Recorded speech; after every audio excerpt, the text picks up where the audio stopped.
Hello friends, ನಾನು ನಿಮ್ಮ ಅಮೂಲ್ಯ ಅಭಿರುಚಿ ವಿಡಿಯೋಗೆ ಸ್ವಾಗತ. ನಾನಿವತ್ತು ಒಂದೊಳ್ಳೆ ಸೂಪರ್ ಟೇಸ್ಟ್ ಇರುವಂಥ ಮೀನಿನ ಕರಿ ಮಾಡ್ತಾಯಿದ್ದೀನಿ. ಅದ್ರ ಜೊತೆಗೆ ಅಕ್ಕಿ ಶಾವಿಗೆ ಮಾಡ್ತಾಯಿದ್ದೀನಿ. ಇದು ಯಾವ ಥರ ಮಾಡೋದು ಅಂತ ಬನ್ನಿ ಫ್ರೆಂಡ್ಸ್ ನೋಡೋಣ. ಈ ಥರ ಮಾಡಿಕೊಂಡು ತಿನ್ನಿ ಫ್ರೆಂಡ್ಸ್, ತುಂಬ ಚೆನ್ನಾಗಿರುತ್ತೆ, ಒಳ್ಳೆ ಕಾಂಬಿನೇಷನ್ ಇರುತ್ತೆ. ಈ ಥರ ಮಾಡ್ಕೊಂಡು ತಿಂದ್ರಂತೂ ಸಖತ್ತಾಗಿರುತ್ತೆ. ನೀವು ಈ ರುಚಿನ ಯಾವತ್ತೂ ಮರೆಯಲ್ಲ, ಅಷ್ಟು ಚೆನ್ನಾಗಿರುತ್ತೆ. ನಾನಿಲ್ಲಿ 1 kg ಸಮುದ್ರದ ಮೀನು ತೊಗೊಂಡಿದ್ದೀನಿ. ಈ ಮೀನು ಹೆಸರು ಶಂಕರ್ ಮೀನು ಅಂತ. ಈ ಮೀನನ್ನ ತೊಗೊಂಡಿದ್ದೀನಿ. ಇದು ತುಂಬ ಟೇಸ್ಟಿಯಾಗಿ ಬರುತ್ತೆ. ಮೊದಲಿಗೆ ನಾನಿಲ್ಲಿ ಕ್ಲೀನಾಗಿ ವಾಶ್ ಮಾಡಿ ಎತ್ತಿಟ್ಕೊಂಡಿದ್ದೆ. ಇವಾಗ ಅರ್ಧ ಹೋಳು ನಿಂಬೆಹಣ್ಣು ಹಾಕ್ತಾಯಿದ್ದೀನಿ, ಮತ್ತು ಒಂದು ಅರ್ಧ ಸ್ಪೂನಷ್ಟು ಅರಿಶಿನ ಹಾಕ್ಕೋತಾ ಇದ್ದೀನಿ, ಮತ್ತು ಒಂದು ಅರ್ಧ ಸ್ಪೂನಷ್ಟು ಅದಕ್ಕೆ ಆಗುವಷ್ಟು ಉಪ್ಪು ಹಾಕ್ಕೋತಾ ಇದ್ದೀನಿ. ಇದನ್ನ ಹಾಕ್ಕೊಂಡು ಸ್ವಲ್ಪ ಚೆನ್ನಾಗಿ ಮಿಕ್ಸ್ ಮಾಡ್ಕೋಬೇಕು. ಟೈಮ್ ಇದ್ದರೆ 1 ಅವರ್ ನೆನೆಸ್ಕೊಳ್ಳಿ, ಟೈಮ್ ಇಲ್ಲ ಅಂದರೆ 1/2 ಅವರ್ ಆದರೂ ನೆನೆಸಲೇಬೇಕು. ನಾನಿವಾಗ ಒಂದು ಪ್ಲೇಟ್ನ ಮುಚ್ಚಿ 1/2 ಅವರು ಬಿಡ್ತಾಯಿದ್ದೀನಿ. ಇವಾಗ ನೆಕ್ಸ್ಟು ರುಬ್ಬಕ್ಕೆ ಒಂದು 3 ಈರುಳ್ಳಿ ತೊಗೊಂಡಿದ್ದೀನಿ, ಮೀಡಿಯಮ್ ಸೈಜ್ದು. ಇದನ್ನು ಸಣ್ಣಕ್ಕೆ ಕಟ್ ಮಾಡಿ ಮಿಕ್ಸಿ ಜಾರ್ಗೆ ಹಾಕ್ಕೊಂಡು ನುಣ್ಣಗೆ ಸ್ವಲ್ಪ ನೀರು ಹಾಕ್ಕೊಂಡು ನುಣ್ಣಗೆ ರುಬ್ಬಿ ಎತ್ತಿಟ್ಕೊತಾ ಇದ್ದೀನಿ ಸಪ್ರೇಟಾಗಿ. ಮತ್ತು 3 ಟೊಮೆಟೊ ಹಾಕ್ಕೋತಾ ಇದ್ದೀನಿ. ಇದನ್ನು ಅಷ್ಟೇ ಅದೇ ಮಿಕ್ಸಿ ಜಾರ್ಗೆ ಹಾಕ್ಕೊಂಡು ನುಣ್ಣಗೆ ರುಬ್ಬಿ ಸ್ವಲ್ಪನೇ ನೀರು ಹಾಕ್ಕೊಂಡು ರುಬ್ಬಿ ಎತ್ತಿಟ್ಕೊತಾ ಇದ್ದೀನಿ. ಇವಾಗ ಇದು ಪೇಸ್ಟ್ ಆಗಿದೆ, ತೆಗೆದು ಇಡ್ತಾ ಇದ್ದೀನಿ ಒಂದು ಬೌಲ್ಗೆ. ನೆಕ್ಸ್ಟು ನಾನಿಲ್ಲಿ ತೆಂಗಿನಕಾಯಿ ತೊಗೋತಾ ಇದ್ದೀನಿ. ತೆಂಗಿನಕಾಯಿನ ಹಾಲು ತೊಗೋಬೇಕು. ಇವಾಗ ನಾನಿಲ್ಲಿ 1 ಹೋಳು ತೆಂಗಿನಕಾಯಿ ತೊಗೋತಾ ಇದ್ದೀನಿ. ಫುಲ್ಲು ಒಂದು ತೆಂಗಿನಕಾಯಿಲಿ 1 ಹೋಳು ಮಾತ್ರ ಇದನ್ನು ತುರಿದು ಮಿಕ್ಸಿ ಜಾರ್ಗೆ ಹಾಕ್ಕೋತಾ ಇದ್ದೀನಿ. ಮತ್ತು ಇದಕ್ಕೆ ಸ್ವಲ್ಪ ನೀರು ಜಾಸ್ತಿನೇ ಹಾಕ್ಕೊಂಡು ಇದನ್ನು ನುಣ್ಣಗೆ ರುಬ್ಕೋಬೇಕು. ಇದರಿಂದ ಹಾಲು ತೆಗೆದು ಎತ್ತಿಟ್ಕೋಬೇಕು. ನಾನಿವಾಗ ನುಣ್ಣಗೆ ರುಬ್ಬಿ ಈಗ ನೋಡಿ ರುಬ್ಬಾಗಿದೆ. ಸ್ವಲ್ಪ ನೀರು ಜಾಸ್ತಿ ಹಾಕ್ಕೊಂಡು ಇದನ್ನು ಹಿಂಡಿಸಿ ಸೋದಿಸಿ ಹಾಲು ತೊಗೋತಾ ಇದ್ದೀನಿ. ನೋಡಿ ಇವಾಗ ಹಾಲು ತೆಗೆದು ಇಟ್ಟಿದ್ದೀನಿ. ಈ ಥರ ಹಾಲು ತೆಗೆದಿಟ್ಬಿಟ್ಟು ನೆಕ್ಸ್ಟು ನಾನಿಲ್ಲಿ ಒಂದು ಬಾಣಲಿ ಇಟ್ಕೊಂಡು ಇದಕ್ಕೆ ಸ್ವಲ್ಪ ಕೊಬ್ಬರಿ ಎಣ್ಣೆ ಹಾಕೋತಾ ಇದ್ದೀನಿ ನಾನು.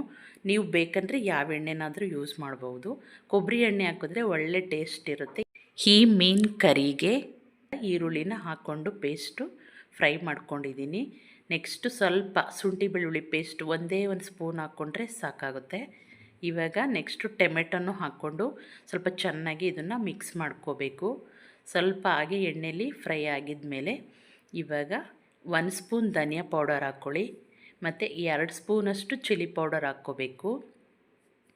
ಇದಕ್ಕೆ ಉಪ್ಪು ಹುಳಿ ಖಾರ ಜಾಸ್ತಿ ಇರಬೇಕು ಹಾಗಾಗಿ. ಮತ್ತು ಅರ್ಧ ಸ್ಪೂನಷ್ಟು ಗರಂ ಮಸಾಲ, ಮತ್ತು 1 ಸ್ಪೂನಷ್ಟು ಇದು ಫಿಶ್ ಮಸಾಲ, ಇದು ಸಿಗುತ್ತೆ ಅಂಗಡಿನಲ್ಲಿ ತೊಗೊಳ್ಳಿ. ಮತ್ತು 1/4 ಸ್ಪೂನಷ್ಟು ಅರಿಶಿನ, ಇದಿಷ್ಟನ್ನು ಹಾಕಿ ಸ್ವಲ್ಪ ಚೆನ್ನಾಗೆ ಫ್ರೈ ಮಾಡ್ಕೋಬೇಕು. ಈ ಥರ ಸ್ವಲ್ಪ ಫ್ರೈ ಆಗಿದ ಮೇಲೆ ಗೊತ್ತಾಗುತ್ತೆ, ನೋಡಿಕೊಂಡು ನೀವು ಪ್ಲೇಟ್ನ ಮುಚ್ಚಿ ಒಂದು 2 ನಿಮಿಷ ಕುದಿಯೋಕ್ಕೆ ಬಿಟ್ಬಿಡಿ. ಆವಾಗ ಎಣ್ಣೆ ಎಲ್ಲ ಮೇಲೆ ಬರುತ್ತೆ. ಆ ಟೈಮಲ್ಲಿ ನಾವು ಇವಾಗ ತೆಂಗಿನಕಾಯಿ ಹಾಲನ್ನ ಹಾಕೋತಾ ಇದ್ದೀನಿ. ಈ ಥರ ಹಾಲು ಹಾಕ್ಕೊಂಡು ಸ್ವಲ್ಪ ಚೆನ್ನಾಗೆ ಮಿಕ್ಸ್ ಮಾಡ್ಕೋಬೇಕು. ಮಿಕ್ಸ್ ಮಾಡಿಕೊಂಡು ಈ ಟೈಮಲ್ಲಿ ಸ್ವಲ್ಪ ನೀರು ಏನಾದರೂ ಬೇಕಂದರೆ ಗಟ್ಟಿ ಜಾಸ್ತಿ ಇದ್ದರೆ ಸ್ವಲ್ಪ ನೀರು ಹಾಕ್ಕೊಳ್ಳಿ. ನಾನಿವಾಗ ಸ್ವಲ್ಪ ನೀರು ಹಾಕಿ ಮತ್ತು ರುಚಿಗೆ ತಕ್ಕಷ್ಟು ಸಾಲ್ಟ್ ಹಾಕೋತಾ ಇದ್ದೀನಿ. ನೀವು ನೋಡಿಕೊಂಡು ಸಾಲ್ಟ್ ಹಾಕ್ಕೊಳ್ಳಿ. ನಾವು ಆಲ್ರೆಡಿ ಮೀನಿಗೂ ಸಾಲ್ಟ್ ಹಾಕಿ ಇಟ್ಟಿದ್ದೀವಿ, ನೋಡಿಕೊಂಡು ಹಾಕ್ಕೋಬೇಕು.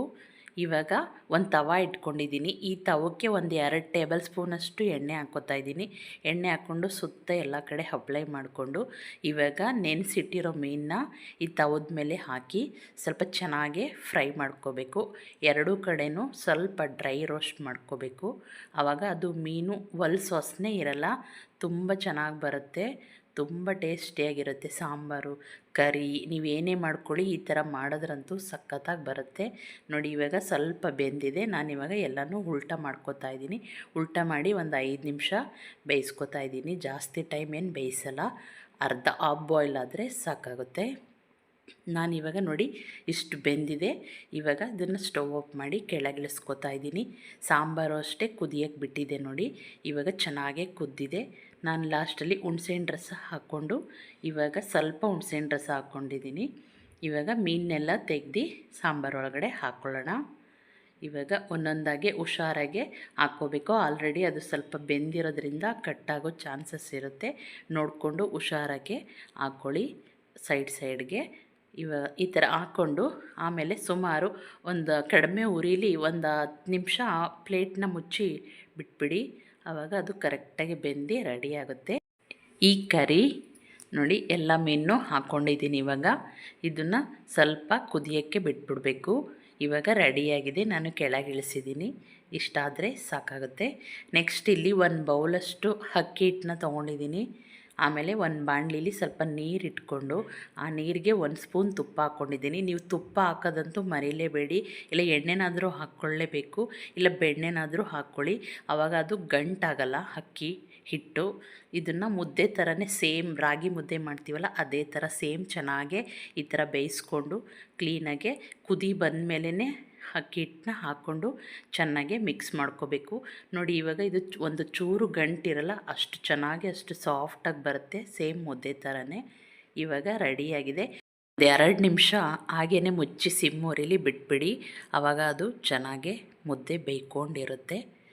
ಇವಾಗ ನಾನಿಲ್ಲಿ ಚಕ್ಲಿ ಒತ್ತು ಒಳಗೆ ಸ್ವಲ್ಪ ತುಪ್ಪನ ಸವರ್ಕೋತಾ ಇದ್ದೀನಿ. ತುಪ್ಪ ಸವರ್ಕೊಂಡು ರೆಡಿ ಮಾಡಿ ಈ ಪ್ಲೇಟ್ಗೂ ತುಪ್ಪ ಸವರ್ಕೊಂಡು ಇಟ್ಕೊಂಡಿದ್ದೀನಿ. ಇವಾಗ ಅಕ್ಕಿ ಹಿಟ್ಟು ರೆಡಿಯಾಗಿದೆ. ಅದನ್ನು ಕೆಳಗಿಳಿಸಿ ಬಿಸಿ ಇರುವಾಗಲೇ ಈ ಥರ ಸ್ವಲ್ಪ ತುಪ್ಪ ಸವರ್ಕೊಂಡು ಕ್ಲೀನಾಗೆ ಮ್ಯಾಶ್ ಮಾಡ್ಕೋಬೇಕು. ಮುದ್ದೆ ಥರ ಈ ಥರ ಮಾಡಿಕೊಂಡು ನಾನಿವಾಗ ಚಕ್ಲಿ ಒಳಗೆ ಎಲ್ಲನೂ ಫಿಲ್ ಮಾಡ್ಕೋತಾ ಇದ್ದೀನಿ. ಫಿಲ್ ಮಾಡಿಕೊಂಡು ಇದನ್ನು ನಾವು ಇವಾಗ ಕ್ಲೋಸ್ ಮಾಡಿ ಶಾವ್ಗೆನ ಹೊತ್ಕೊಳ್ಳೋಣ. ದೊಡ್ಡದಾಗಿ ಬೇಕಂದರೆ ಹೊತ್ಕೊಳ್ಳಿ, ಇಲ್ಲ ಚಿಕ್ಕದಾಗಿ ಬೇಕಂದ್ರೂ ಹೊತ್ಕೋಬಹುದು. ಯಾವ ಶೇಪಲ್ಲಾದರೂ ಹೊತ್ಕೋಬಹುದು ನೀವು. ನಾನಿಲ್ಲಿ ಮೀಡಿಯಮ್ ಸೈಜಲ್ಲಿ ಇದ್ದೀನಿ.